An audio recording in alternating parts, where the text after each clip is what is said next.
Yolobo Nagnon, j'espère que vous allez bien. Merci tout d'abord pour tous les retours que j'ai pu avoir sur la vidéo de Jimin qui était en danger. Je sais que beaucoup de nouveaux abonnés se sont inscrits à cause de cette vidéo. Donc je vais sûrement faire une vidéo comme ça à peu près une fois par semaine où je vais discuter du monde de la K-pop et vous donner mon avis sur un des points qui a marqué Séoul pendant la semaine. Maintenant je vais pas arrêter mes vidéos où je réponds à des questions YouTube et c'est exactement ce que l'on va faire aujourd'hui. Et aujourd'hui nous avons Elic Barreau qui nous pose cette petite question pratique. Tout d'abord super vidéo, alors déjà merci beaucoup pour ce petit message. Question pour une vidéo. Si on vient en Corée, comment fait-on pour téléphoner, le forfait, tes conseils? Alors on va dire qu'il y a deux points que l'on va ici traiter. Si vous êtes seulement touriste et que vous venez là seulement pour 2 semaines, je ne vous conseille pas de prendre un téléphone spécifiquement pour la Corée, car il y a vraiment du Wi-Fi partout ici en Corée, que ce soit dans les cafés, dans les restaurants, dans le métro. Et c'est un point assez important, ou notamment par rapport au Japon, où j'ai été assez surpris de voir aucun Wi-Fi dans les restaurants ou dans les cafés. En tout cas, sachez qu'il y a du Wi-Fi partout dans les grands quartiers de Séoul. Vous avez juste à aller dans un petit café, prendre un petit iced tea, un petit café latte, le temps de vous reposer, vous avez du Wi-Fi gratuit. Et si vraiment vous voulez avoir du Wi-Fi 24/24, 7 jours sur 7, je vous conseille de prendre les petites boîtes Wi-Fi qui existent dans les aéroports, qui vous permettra d'avoir du Wi-Fi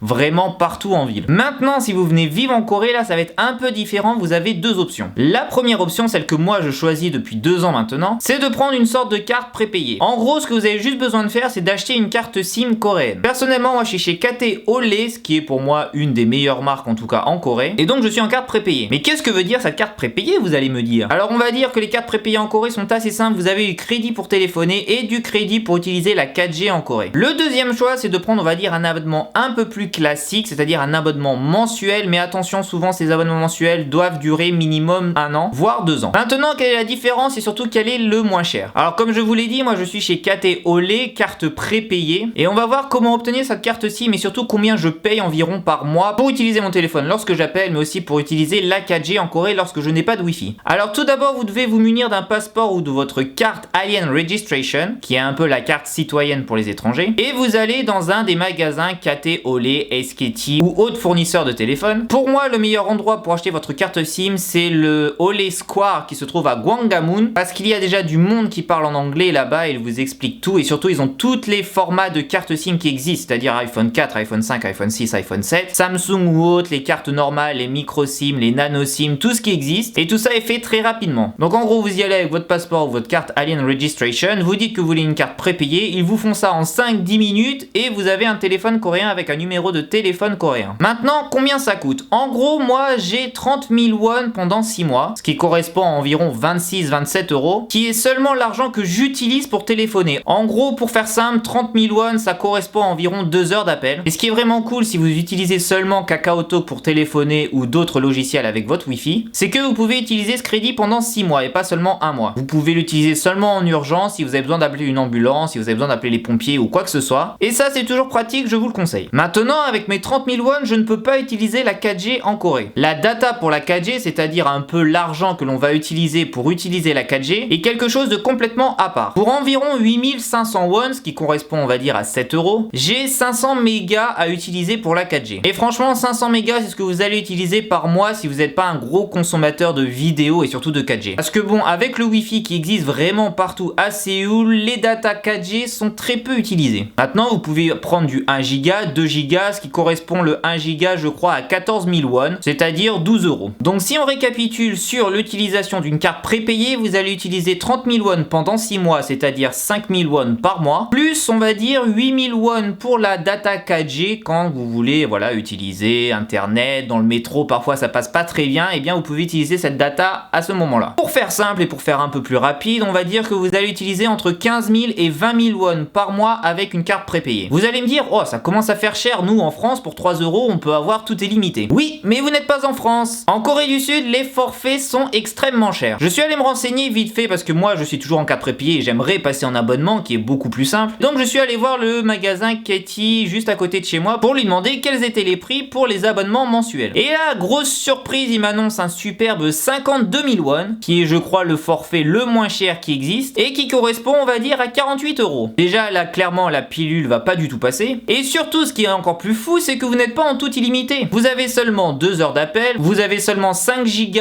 pour la data 4G, mais au moins vous avez tous les messages gratuits. Donc bon, 48 balles par mois pour utiliser seulement 2 heures d'appel, un peu de data 4G en plus et des SMS illimités. clairement ils nous prennent pour des cons. Parce que bon, vous êtes quand même dans un des pays les plus technologiques qui existent au monde, et ils ont même pas de forfait tout illimité. Free en tout cas, eux ils ont tout compris, vivement qu'ils viennent en Corée. Alors bien sûr, l'abonnement mensuel a des côtés plus pratiques. Vous n'avez pas besoin d'aller à chaque fois dans le magasin pour recharger votre téléphone. L'argent est pris directement sur votre compte en banque. Et surtout, vous avez vraiment de la data internet presque illimitée, parce qu'avec le wifi, vraiment pour utiliser 5 Go par mois, il faut vraiment pomper le 4G. Mais bon, pour 48 balles par mois, personnellement, je ne suis pas encore allé sur ce type de forfait. Je reste sur mon forfait prépayé, qui est pour moi le plus économique, peut-être pas le plus pratique, mais en tout cas est vraiment suffisant si vous venez en Corée. Juste une petite chose à ne pas oublier, lorsque vous achetez un téléphone en français, demandez au vendeur si votre téléphone est bien débloqué pour le monde entier. Car s'il est bloqué seulement avec votre opérateur français, vous ne pourrez pas utiliser une carte SIM étrangère. Et vous serez donc obligé d'acheter un nouveau téléphone, ce qui est beaucoup plus coûteux. Donc clairement, la Corée a beaucoup d'atouts au niveau de la téléphonie, et vraiment ce qui est ouf, c'est le Wi-Fi qui est vraiment partout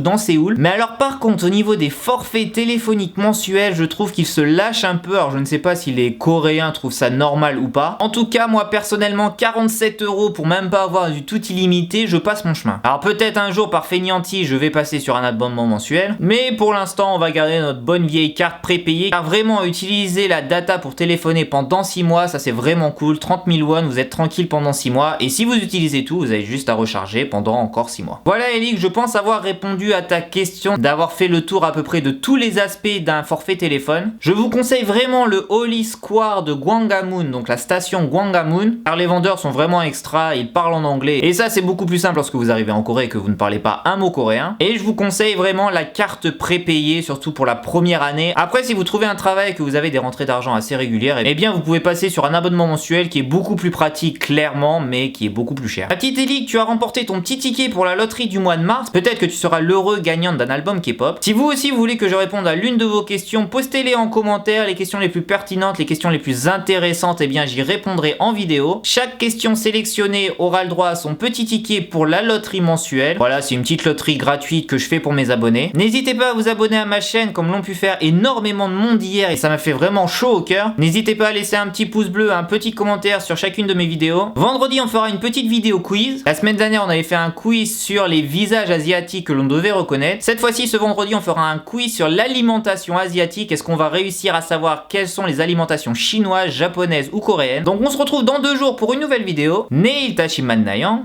Annyeong!